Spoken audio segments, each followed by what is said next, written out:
First of all, I'd like to welcome everybody to the fifth and final installment of the first series of webinar series.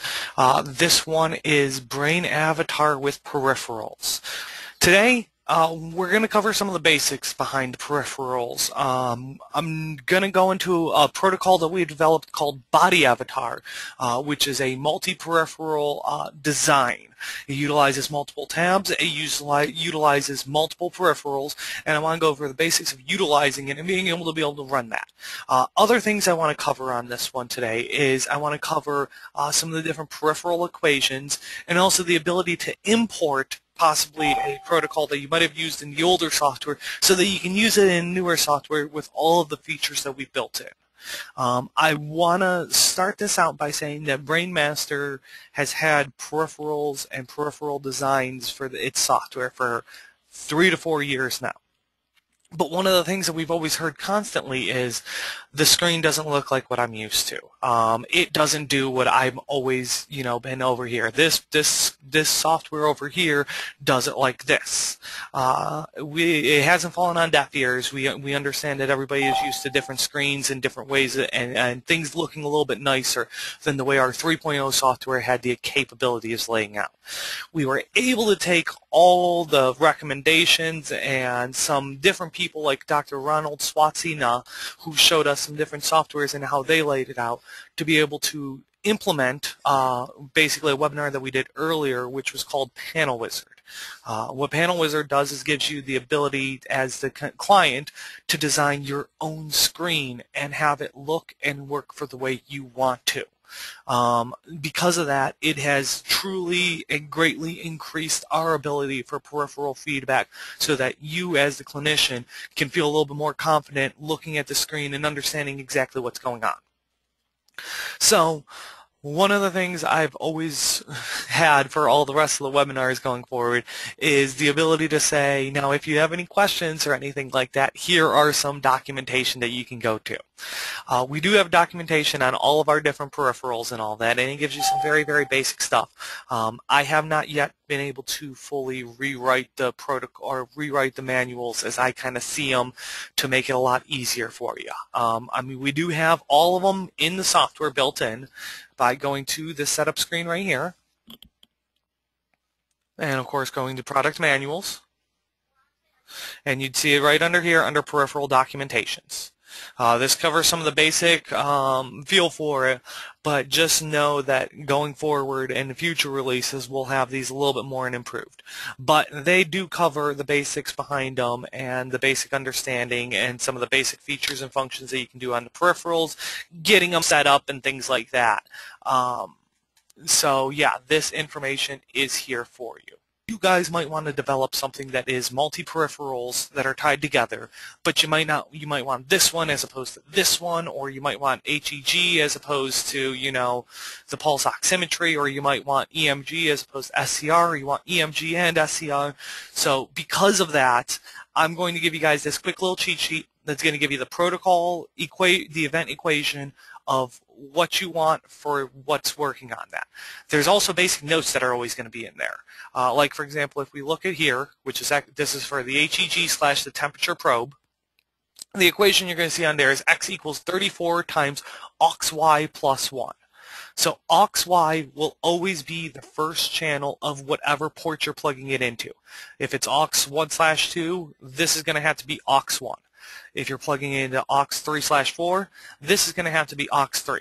There's no ifs, ands, or buts about that. That's how it's always going to have to be. Another one to look at right here is, of course, the SCR, or as people know it, is GSR. There are two equations that are going to be used.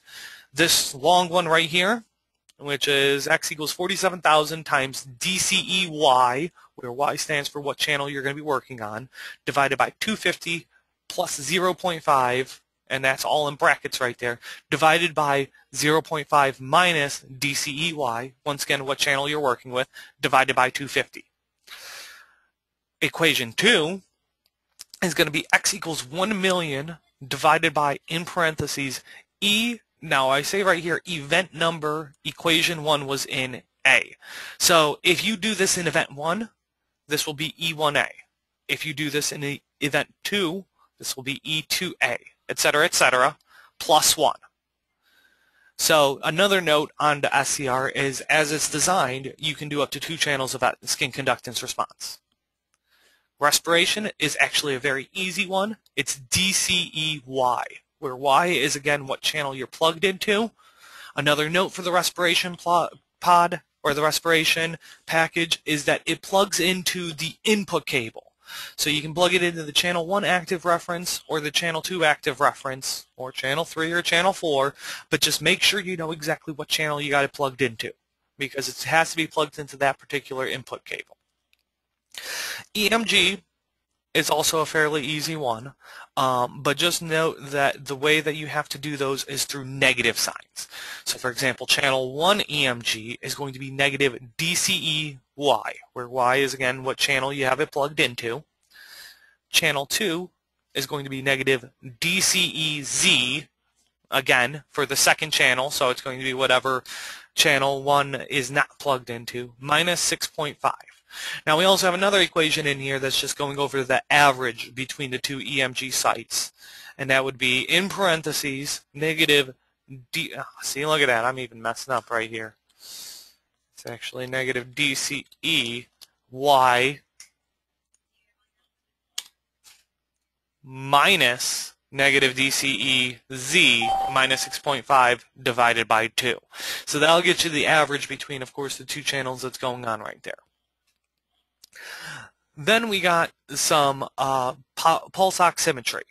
Now, pulse oximetry is one of those, once again, that you have to basically understand what's going on with the pod, and you have to know exactly what channels you're dealing with. The way our pulse oximetry pod works is it basically takes 2 of these 3 at the exact same time. And if you have one of the pulse oximetry pods, you're going to notice that there's a little button on it, and then there's a little instructions on how many times to hit it to let you know what's on exactly what channel. If you hit the pulse oximetry pod 1 time, it's going to measure blood volume pulse on channel 1, or aux1, or aux3, depending on where you have it plugged into, and heart rate variability on aux2 or aux4, again, depending on where you have it plugged into. If you hit the button twice, it's going to do blood volume pulse on aux1 or aux3, depending on where it's plugged in, and it's going to do PO2 on aux2 or aux4. And then if you hit it 3 times, now heart rate variability is, or heart rate variability is going to be on aux1 or 3, and PO2 is going to be on aux2 or 4. So it's very important to understand where it's plugged into and exactly which version you're doing in order to get these equations right.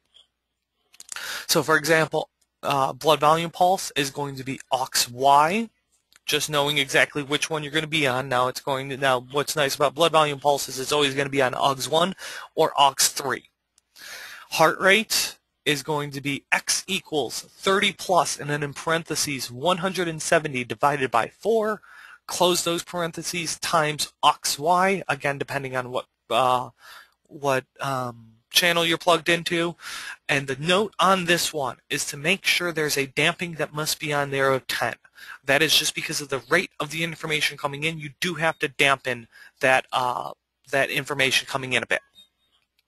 And PO2, which is another nice thing with PO2, is that you know it's always going to be on aux2 or aux4, is 100 minus, and then in parentheses 19 divided by 1.2, close those parentheses, times, do the parentheses again, aux-Y minus 1.65, close those parentheses. Once again, the note on this one is that the damping must be 20. So now that I'm going to move those off, what I'm going to do is I'm going to cover a protocol that's kind of been developed already in the works that actually does do multiple facets of the peripherals, as well as combining EEG training to this. Now this protocol right here does 1 channel of EEG, it does respiration, it does 1 channel of SCR, it does temperature training, it does why am I drawing a blank? Either blood volume pulse, or right now it's set up for heart rate and blood volume pulse. This does this all right ahead of time, and the way we designed this, of course, is utilizing our panel wizard system. We designed different tabs that have different features and different functionalities. I'm going to go over what we're doing in the event wizard so you can get a feel of exactly what's going on, how I did it, and some of the different things, some of the different extra features, thanks to some of the people, the requests, that go into it a little bit further. Now, I'm not going to be able to actually really demonstrate this for you guys right now, because if I had everything that's going on right now hooked up, I don't think I'd be able to talk to you, because I would be covered in various different things all over me. But to get to the Event Wizard, we're going to go to our settings. We're going to go to the Event Wizard tab. And we're going to start ourselves right up here at Event 7. And this is where we really do all of the work. So, as you can see, the way that this one is designed is that our event name is temperature, and because of that we're using our equation 34 times and then in parentheses aux1 plus 1. So because we're using aux1, we need to make sure that this would have the temperature pod plugged into the aux1/2 position of it. Now, the way we're doing our training on this band for right now is called E7A. Now, if anybody was able to or has watched the video on the Event Wizard webinar that we did right here, we know that E7A is basically looking at the if position right here. So you got to be asking yourself, we're basically replaying what's going on right here. Now, why are we doing that? Because what we're actually doing is we're putting on a damping on that. Now, to kind of understand what damping is basically when you put a damping on it, it doesn't follow it exactly. It will get up to that point in time after about 20 samples, give or take. So what that means is it gives yourself basically a delayed reaction of what is actually occurring to help drive a continuous threshold that's continuously rising. Now, a lot of people will do that. A lot of people also do different things to this to make it more difficult. By just doing E7A, you can also do times 0.9, which means you're looking at about 90% of that value that's going on right here. That can make it difficult or easier depending on if you're doing greater than training or less than training. You can also do 1.1, which is basically looking at 110% of what's going on of that information. That gives you the ability to make it a little bit more difficult or a little bit easier depending on what you're looking at. Another thing you can do, and I don't know which protocols I'm really utilizing, I'm going to say we're going to do times G-ther. I'm not sure if I'm really utilizing that right now, but I'll be able to find out here in a moment. Now, what that does is by utilizing a threshold band, you're basically saying I'm going to increase or decrease the difficulty depending on what's going on here. So if I make this 1.0, as I would hit the G key, I would raise it by 1/10. Or if I hit the Shift key and the G key, I'm going to lower it by 1/10. So basically, I'm on the fly making adjustments to it to make it easier or more difficult depending on how my person is doing that day. Or if you really wanted to, you can make this protocol completely driven by a threshold like that. And the way I would do that is I would use channel 1. We'll use theta for T, so now we know we're dealing with temperature. Threshold. So now what we've done is we've basically made a hard-coded threshold that we would now be able to utilize for this band in particular. And as you can see, we've already done this before, but the reason we took it off is because that's actually one of the bands we're doing regular amplitude training to. So I'm going to switch it just for right now to the alpha threshold. Now, again, one of the things you learned from our Event Wizard webinar is that by doing it like this, I would be able to, on the thermometers that I created right here, be able to drag up and down and change thresholds on the fly in that fashion, as well as use the hotkey A or Shift A to do so.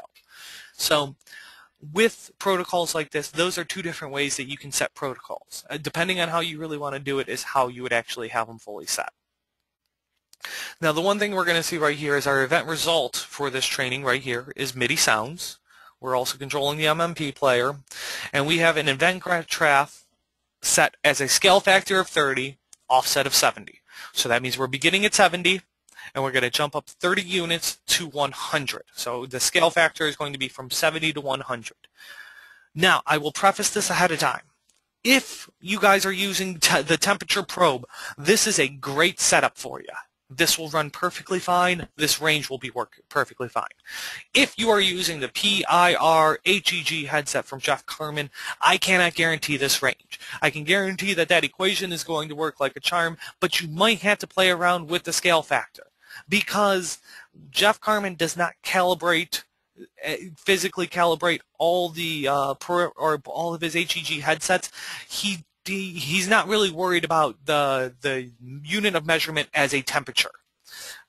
He's using the unit as basically saying that it's a unit and that you want to either increase or decrease it depending on what type of training you're going to be. So it's not really saying that, oh, the person's 78 degrees or they're 55 degrees or anything like that. What it is it's really a unit of measurement that he utilizes. So because of that, you can basically let your kind of client let you know where they are, and then you can kind of use this to adjust from there. Now, one of the things I can say is after you kind of know where the client is, you can basically keep the scale factor in that range. It shouldn't really vary that far out of it. But I can say that all of our temperature pods are 100% calibrated and should work within this range. HEG, you're going to kind of have to play around. Now, with BodyAvatar, we have implemented one of the new features. Once again, I covered it in a very, very basic, very quick fashion. But what we have done is we are playing MIDI sounds. Now, the thing about this protocol is we don't want to overload a client even though we're looking at multiple different things. So if you had SCR training, HEG training, you have your amplitude training going on, you're doing all these types of training, and you're trying to reward them all with a MIDI sound, it could be a stimulation overdrive. So because of that, what we've done is, depending on what tab you're looking at, is depending on where the sound is going to come from. As you can see, I have me rewarding as play MIDI sound. And here's all the information for my MIDI sound as far as what's going on, what sounds, what level we're playing at, note change, all that. And we're doing it on main tab 3 only. So that means I can look at channel or tab 1, 2, 4, 5, and 6, and I won't hear this. Right when I go to tab 3, it's going to pop up. So now I'm going to hear that, and then that basically gives you the ability to monitor temperature on multiple tabs, but not really physically train it through a reward of a sound. You can only choose to do that now on tab 3. If you really wanted to put it on all tabs, you can do that by going right here to all tabs. But the nice feature about that is now you're basically being able to give them multi-forms of the feedback and basically only be able to reward them on various areas. So that is the first portion of the BodyAvatar protocol right here. The next one is the SCR. Now, as I said, SCR is going to be 2 different equations really going on. And if you're doing 2 channels, it's actually going to be 4 different equations. But you got right here your 47,000 times DCE divided by DCE3 divided by, and as you can see, DCE3 means we're in the channel 3-4 position for that SCR pod. So that's where exactly you'd be plugging that in. So 47,000 times, in parentheses, DCE3 divided by 250 plus 0.5, close that parenthesis, divided by, open another parenthesis, 0.5 minus DCE3 divided by 250, close it all out. Now you're going to notice that this one we're only doing to give information to bring in later. So we aren't rewarding, we're doing nothing, we aren't really displaying this anywhere. It's just for the future event, which is right here, which you can see now we're using the event, and it's 1 million divided by, in parentheses, E9A plus 1. As I said, we have to reference what event we're doing our first thing in, and this is our way of converting it to microsiemens. Which is the measurement for the skin conductance response. Now, as you can see in this one, we're using a user-controlled threshold on it. So I have it as channel 1 user threshold. As I showed you in the previous one, it's easy just to go use equation. Up, if I actually choose that area, use equation, E10A, hit check equation, and put on a damping of, let's just say, 20. Now 20 is usually a good number. You can do it a little bit quicker, but the only problem is you're going to get it, it's just going to probably vary a little too much for them. And then once again, if you really wanted to give yourself some control on it, you can do times ether, and now you would have some control to what's going on with it through the U key. Once again, the control is up to you on that one. Once again, we're rewarding on the MIDI sound. Now we aren't rewarding on Control MMP player. Now what this basically says to you right here is you can have all of them controlling it, but when you have user-controlled things going on and you have all these different tabs that you're trying to pay attention to and all that, you want to probably try and make it as easy as possible. So you sometimes don't want everything controlling the MMP player. You can, but just know you're going to probably have to keep an eye on everything very, very closely to make sure that you aren't distracting them or making it too difficult for them so that they aren't really getting what you feel they should be getting out of the multimedia player reward. So in this one, for example, the MMP player is turned off, so it's not being controlled by this. Our event trend graph is a scale factor of 10 with an offset of 0. So once again, we are going from 0 to 10. This is a very good limit for the skin conductance response. I believe you're usually looking at a range of 4 to 2. I think it does vary. I'm not really an expert on that one, but a great person to contact on that one would actually be Penny Jean Rudder or Dr. Ron Swatsina. They have really good experience with some of these different peripherals and working with them. Like as I said, Dr. Swatsina helped us basically design this as he saw fit for multiple different people. And they're probably great when it comes to asking clinically what you really want to look for or what you're getting results on. Now, as you said, we're doing play MIDI sounds right here. And as you can see, we got our sounds going, and we are doing it on main tab 2. So once again, I can go to tab 1, 3, 4, 5, 6, and I will not get this sound. But once I go to tab 2, now I'm going to get this reward right here. So now I'm going to be giving it feedback reward whenever I'm looking on tab 2. Now, on event 11, this is where we're doing blood volume pulse. Now, as you can see, aux3, which means that we have our pulse oximeter plugged into the aux3-4 position.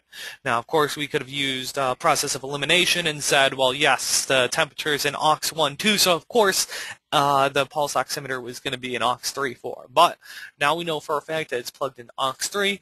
There's no damping done on it. This one's being used more for a monitor. The scale factor is 20, offset's -10. So that means we are looking at a range from -10 to +10. But this is basically just showing the information going in. No training's being occurred on it. It's just being processed. Now, right here we are looking at, again, it looks like, and now I kind of set to, I'll let you guys know as far as what you're doing with respiration, if this is proper or valid. I set this one up. I don't believe Tom did or anyone else really did. So whether or not this is valid, you can say, no, it's not, and I wouldn't be offended because I don't know when it comes to really clinical aspects of things like this. But as you can see, DCE2 means we have an input cable plugged in, and we're plugged into the active 2 and reference 2 of that 2-channel cable. And we know that because we have an SCR plugged into the channel 3 and 4 position of that.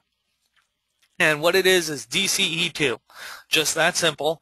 And we're saying is less than E12A, and we're putting a damping of 20 on that. We're going to play our MIDI sound. We are going to not control the MMP player. Again, it's recommended to not always control MMP for all different features. And we got a scale factor of 20, offset of 0. Once again, we have our MIDI sound going on, and we have it only playing on main tab 5, meaning I can look on all of these other ones, but once I go to heart rate, EEG, and respiration, I am going to hear that occurring. And now we got our heart rate going on. Oh, and look at me making an error. Actually, you know what? This one must have been set up for, yep, this one was actually set up for the heart rate and PO2. So I told you guys one of the things it can be started up for, but for this particular one you would be hitting the button on the pulse oximeter 3 times because you're going to be looking at your heart rate and pulse oximetry on this. So heart rate you're going to be looking at, you got your equation in, which is 30 plus, open or put in brackets, 170 divided by 4 times aux3, and then we're doing is less than, well, and of course we got our damping of 10, is less than E13A with a damping of 50. We're going to play our sounds, play our MIDI sounds. We are going to have a scale factor of 140 with an offset of 20, which means the range is going to be from 20 to 160. Now again, we got some MIDI sound properties on right here. Now this one once again is saying that on main tab 5 we're going to play that sound. Now at this point in time you might say I have conflicting sounds. So you can choose to continue to have main tab 5 play both when respiration is where it's at and heart rate. Or you can choose to turn one off, or you can choose to have this on a different tab. That is entirely up to you. It's customizable to that point in time that you can do things like that. Now we're going to go to our final area. Well, almost final area. Event Wizard final area.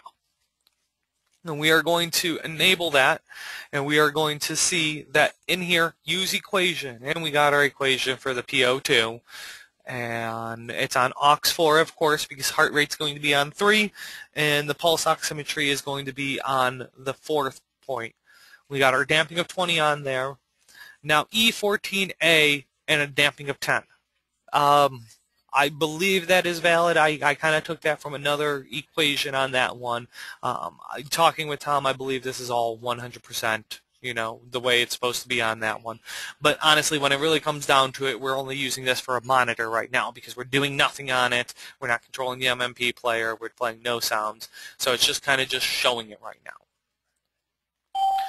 So all of this right here is the peripheral driving behind BodyAvatar. We're monitoring or we're looking at heart rate variability. We're monitoring pulse oximetry or the PO2 pressure on it. We're doing SCR training. We're doing respiration training, and we're also doing temperature or HEG training at the same time. It's not on all tabs. You can choose which tabs you really want to do this on, and it's going to collect the results. And I'll show you all the different screens so you can see exactly kind of what's going on with this. Now there is one more thing that's going on, and that is we have also developed into this EEG training. And you're going to see that we're actually right now just looking at FP1 to LE, and we're doing a stop on theta, which let's just turn that down to a different value. And I'm just going to put in values on this for right now because I don't know what would be good. So anyways, on this screen right here, we are doing our basic EEG training. All right, so we're doing one channel. We're doing it on FP1. You can change that. If you're doing HEG, you probably wouldn't want to do the FP1 anyways. You'd probably want to do another position. What position? I don't know on that one, but I just know you wouldn't want to put it where you have an HEG headset kind of going on. So you got your basic training going on it, and I believe in this one we are, let me take a look, giving a reward sound. So we are giving a dot wave when all criteria are met with the basic EEG, as well as using our event wizard to define the event sounds that we're doing. Okay, so now let's look at the screen and see what we got set up for this. The first tab is called Signals, and this is where you're going to see all of this information. As you can see, the very top part area is where we're going to see our basic EEG amplitude training going on. A little bit further down, you're going to see a thermometer tied to each event. You got our temperature going on in this first one right here. Go down a little bit further. We got our SCR, and we got our SCR graph going on with it. We got right down here, we got our respiration and our respiration graph going along with it. And a little bit further down, we got our heart rate and our heart rate graph going on with it. Now, as I said, when you go to tab 2, you're going to have the SCR training actually occurring. So this is where you're going to see a larger SCR graph as well as a larger SCR temperature or thermometer, and then you're going to actually have down here all of your information for the numbers that are coming in. When I go to my temperature tab, as we know, once again, the temperature tab is where all of the training is going to happen for temperature. We got a very large graph, as well as one of our larger thermometers, and then we got the temperature numbers right up here. On this tab, we just got our numbers coming in for SCR, temperature, and heart rate, as well as graphs that are going to tie them all together, or thermometers that tie them all together. So it's basically a quick screen to basically monitor kind of what's going on with those. And then this final screen right here is where we once again got our EEG coming in. We got our, which one is this? This is the respiration as well as the heart rate. Now you'll notice that on all these screens I don't have the PO2 reading on it. For what we were doing on this one, it wasn't really requested. Could it be added easily? Absolutely. And if you guys remember the Panel Wizard webinar, you kind of know the basics of doing that. I'm not going to really go into details because I'll go into details of designing probably here in a minute when I'm going to try to bring in a protocol.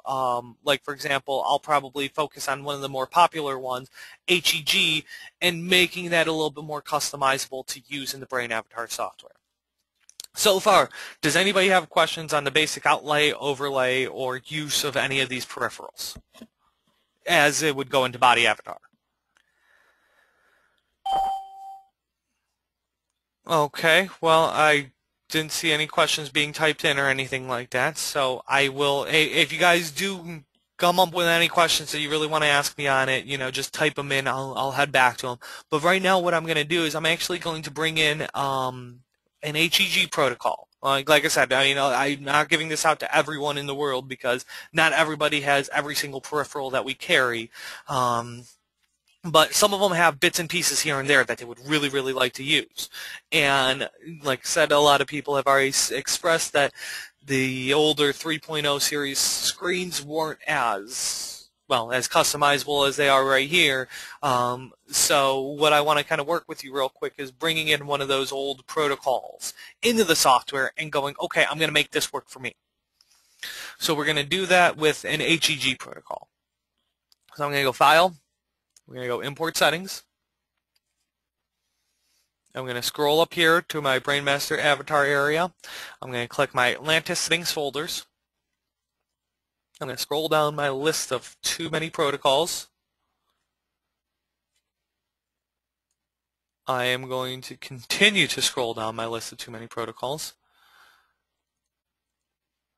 And I'm going to go with an HEG or temp with manual threshold keyboard control.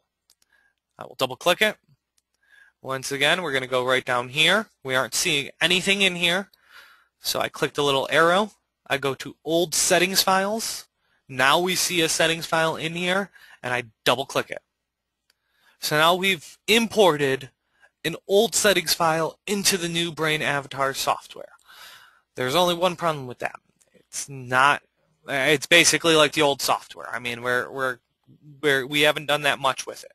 So now let's go through and do some basic designing on it. I'm going to click my Setup button.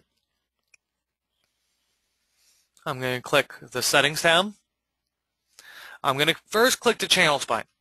Now the reason I'm going to do this is because with HEG there were a lot of protocols developed, and they used to use this little equation called X equals HEG. Well, the newer software doesn't utilize that because we found there were a lot of result changes with that.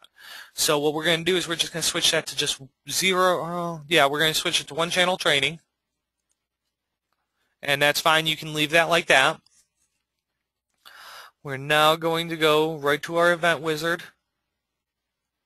and we're going to scroll through, and we're going to go to Event 6. As I said, old stuff, X equals HEG. Delete this out. We are going to say that for this one, and for most of the time, if you're just doing HEG training, you're going to probably have it plugged into aux1. So aux1 times 34 times aux1 plus 1. Hit my check equation. As you can see, what we have in here is X equals uther. So uther is one way of doing it. We can also do I'm hitting the wrong buttons, E6A put a damping of 20 on it, or E6A times Uther, my check equation, and now that is in there.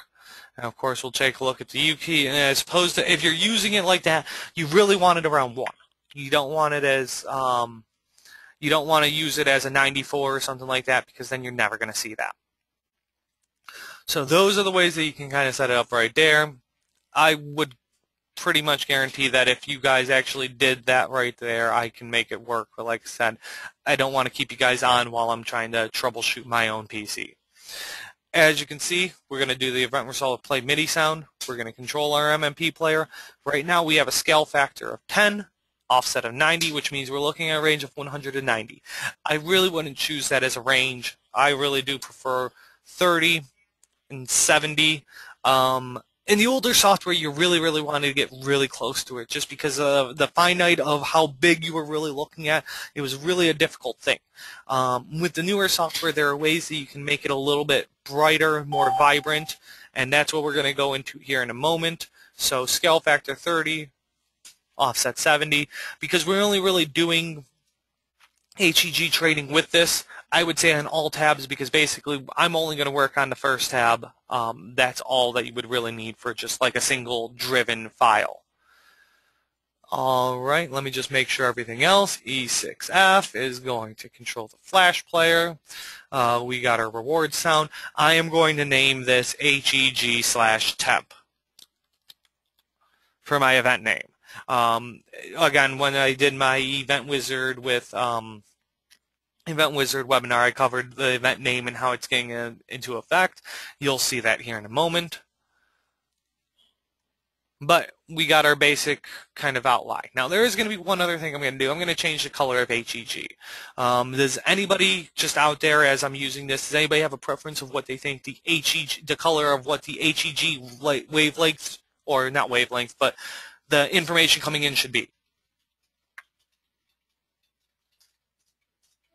I mean, does anybody have a preference on that, what that color would be? Right now it's going to be white, and our threshold is going to be green. So purple, I see. Plum, violet, blue, gray. I got indigo. We'll go with violet.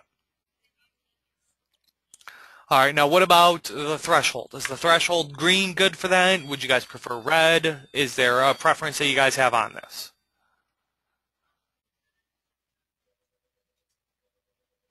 Okay. Well, all right, I see green, I see orange. Tiebreaker, green or orange. Next person who says it is going to be the tiebreaker, who's not Dorte or Dr. Gennardi.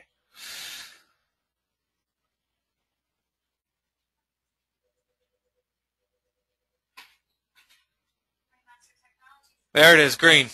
We're keeping it green then. So we got our threshold green. We got our with our HEG coming in as purple. I forgot because I was messing around with things that weren't working for me, that it reset this. So we're going to move this back to 34 times aux1+1. We're going to hit use these settings and close. And now as you can see, my colors have changed here, and that's still the same. So now let's just do some quick designing. I am going to go down to my tab, double click it, name it Temp Training. I will right click on my tab, turn off my auto layout, hit apply, hit OK. Right click on it one more time, and we are going to start to design this. So I'm going to take my text stats, I'm going to hit my menu to bring up my panel menu for this.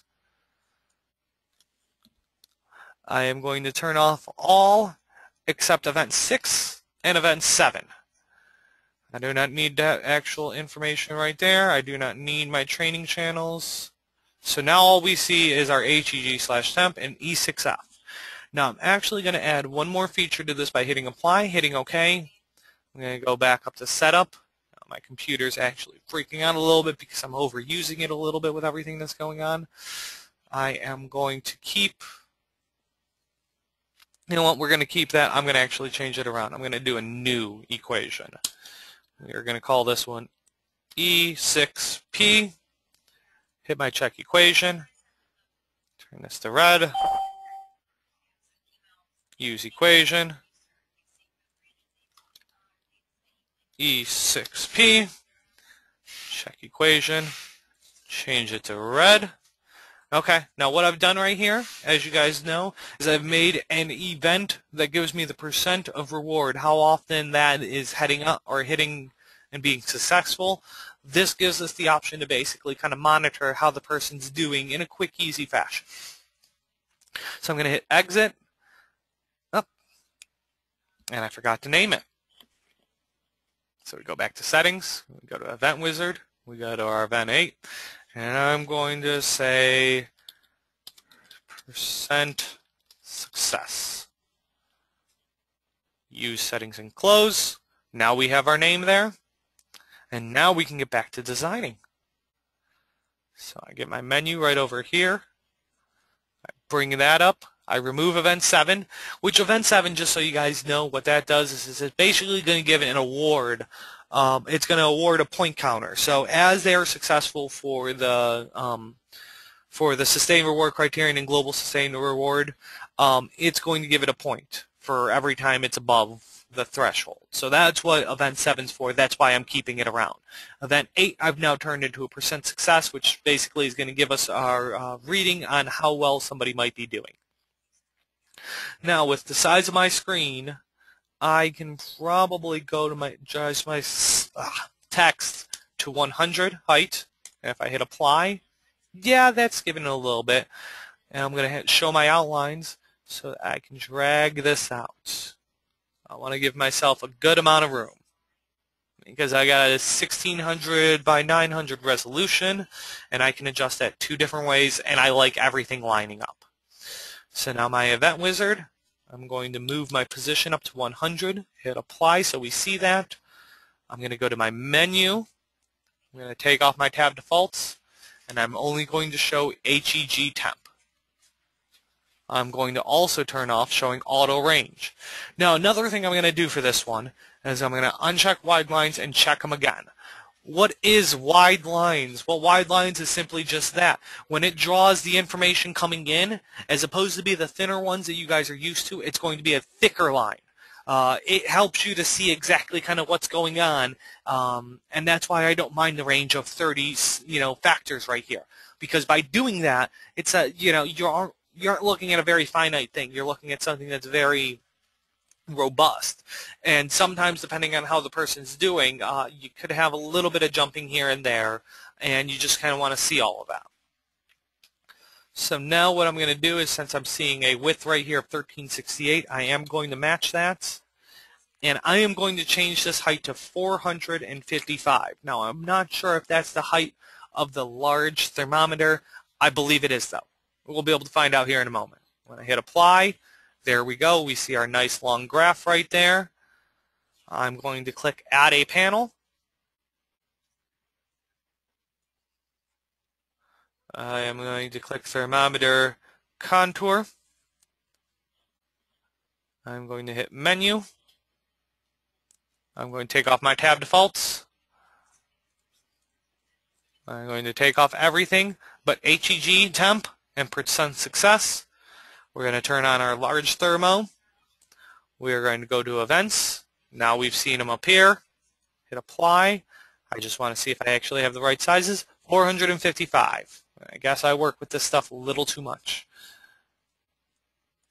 So our scale factor is 1368. I'm going to hit apply. Okay, so now as you can see, the size that we're dealing with is a little too large for my area. So I'm going to probably go 1300, 1300, 1300, hit apply. Oop, close. So one more thing.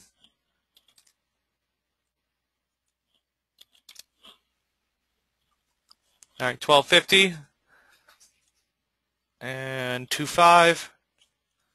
There we go. All right, so now we're basically fit up on a perfect screen.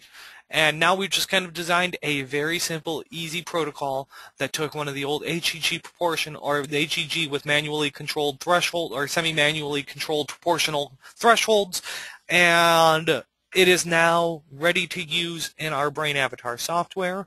And when I am all done, I'm going to go File, Export Settings, and I'm going to save this up as HEG-BMR for BrainMaster.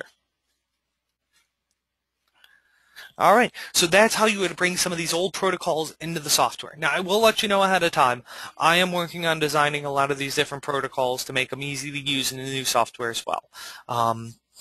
I know I'm working on a lot of different things. It takes me a little bit of time just with all the different things I have been dealing with, so I do apologize that they haven't been out there yet.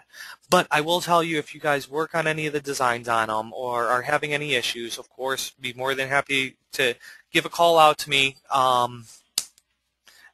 Give a call out to me. I'll be more than happy to work on designing, implementing any of those features. But if you take things that have been taught in the first 3 webinars, you'll be able to do this yourself. But of course, if something, if there are any other questions or anything like that, that's what I'm here for. Now, I see one of the questions that Dorte asked is which peripherals can be used with the Discovery for now.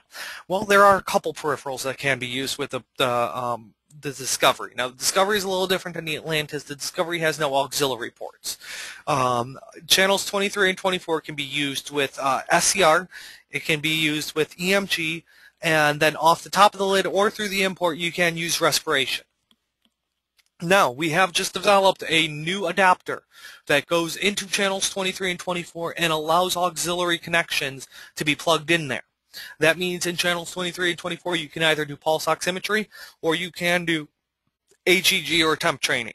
So basically all of them, with the exception of one of the ones, or 2 of the ones I didn't cover right now because I'm going to probably be doing an entire webinar on them, which is the micro Tesla and stim flash stuff. But everything but those peripherals right there will be used on the Discovery now. The difference between the Discovery and the Atlantis is because we only have 2 channels of it, where the Atlantis 2x2 technically has 4 channels of EEG and 4 channels of auxiliary, which gets you 8 total channels with those things, is that you can only really do, you know, 1 or 1 or 1 or 1. So because of that, it's a little limited on it, but you can basically do all peripherals with the exception of photic stim and micro Tesla. No, the micro Tesla isn't only on Discovery. It's not on the Discovery. The micro Tesla and photic stim cannot be done on the Discovery at this very moment. You actually go right here, and we are going to go to www.brainm.com. And please, please be careful with my computer right now. I am breaking it right now with all the different things that I'm running. Right here, you're going to see a link called YouTube BrainMaster Training Videos. When we click this, you are going to be brought right here to actually all of the videos that we have uploaded. We have uploaded lots and lots of videos. Now, you're going to find these actually all right here under Uploaded Videos. And they are actually right here. So I got to see why we don't have names on some of them. But as you can see, we got BrainMaster Technologies, BrainAvatar Basics, and then these are the next ones, and it looks like they do have names on them. Maybe my computer's just struggling. This one is working with BrainAvatar Panels and Tabs. This one right here is working with BrainAvatar using the Event Wizard. And then finally the last one, which was uploaded, I didn't know it was, BrainAvatar using the Session Wizard.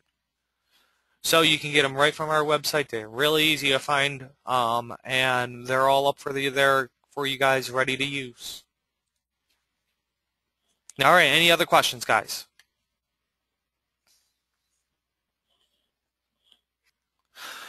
Can we get the temp or SCR sensors on BrainMaster Online Store? Absolutely you can. We have them.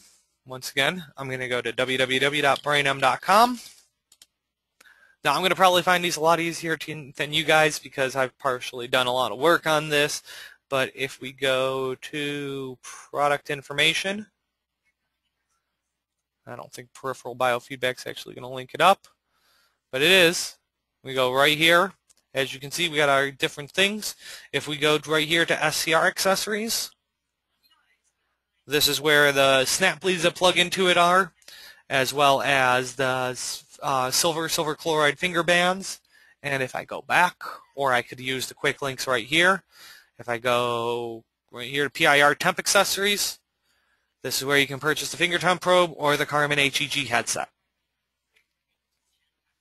So you can absolutely order them online, or of course you can call in to Terry or Bill or even myself in most circumstances, and we can get the order placed for you as well. Any other questions for you guys, for me? I am not going to tell you when the next webinars are because I do not know fully. I'm going to probably take the first little bit of next week and basically plan out when they are. I'd probably say they're going to start about mid-January with a couple of areas not being used on that. I haven't figured out today yet. I don't know if we're going to keep it Friday right now. Friday seems to be becoming a very popular day. I might be moving it to Thursday, and I might be adjusting the time yet. So all of that's kind of going into factor, and I don't know when all the next series of webinars are going to be starting. But I'm going to basically be doing these 5 webinars all over again, and I'm probably going to add 1 or 2 different ones.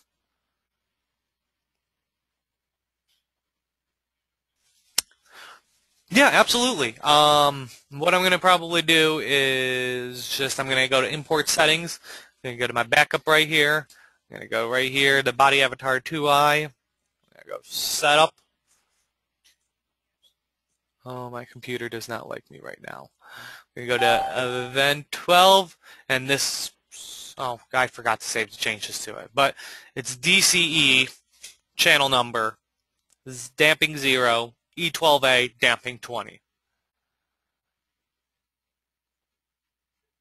Okay, guys, well, if that's it, first of all, I want to thank everyone who has been able to attend these first 5 webinars right here. It's been a pleasure to put them on, and I hope that they've actually done some good for everyone who's been able to join on them. I want to say from both me and Ashley in technical support, I hope everyone has a happy and safe holiday. And once again, you guys can get a hold of us at 440-232-6000. Option 3 gets the technical support line. 211 gets you my extension. 207 will get you Ashley. You can also email us support@brainem.com. Everyone take care.